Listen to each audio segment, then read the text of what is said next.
HSC exam পিছিয়ে দেওয়ার কারণে আপনাদের পরবর্তী ধাপে বা ভার্সিটিতে যখন আপনারা ভর্তি হবেন তখন আপনাদের কি কি ক্ষতির সম্মুখীন হতে হবে বা কি কি সমস্যায় ভুগতে হবে, তো এই বিষয়টি নিয়ে আজকে আলোচনা করব। আউযুবিল্লাহি মিনাশ শাইতানির রাজিম, বিসমিল্লাহির রহমানির রহিম। মহান আল্লাহর নামে শুরু করছি এবং 5 মিনিট ক্লাসের পক্ষ থেকে সবাইকে আন্তরিক শুভেচ্ছা এবং অভিনন্দন।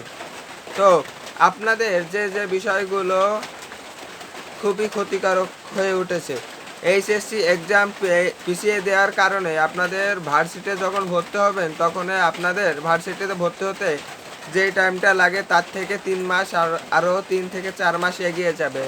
আপনাদের এটা আরও ক্ষতির দিকটা বোঝাতে পারলে আমি যেটা বলি সেটা হচ্ছে, আপনাদের ধরেন পড়াশোনা শেষ করতে 25টা বছর লাগবে, ঠিক আছে? 25টা বছরে লাগবে, কিন্তু আরও তিনটা মাস তার সাথে যোগ হয়ে যাবে। 25 বছর 3 মাস আপনাদের লাগবে, তাহলে আপনাদের তিনটা মাস আপনাদের গ্যাপ যাবে। তো এই হচ্ছে ক্ষতির সম্মুখীন।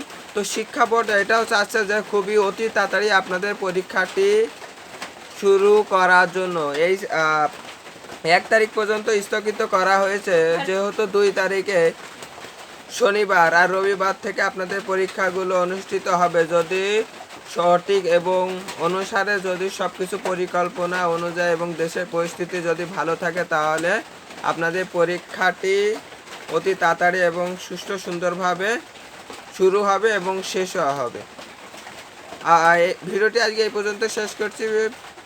ভিডিওটি ভালো লেগে থাকলে লাইক, শেয়ার, কমেন্ট এবং চ্যানেলটি সাবস্ক্রাইব করে রাখতে পারেন। পাশে থাকা বেল আইকনটি বাজিয়ে রাখতে পারেন। ধন্যবাদ সবাইকে।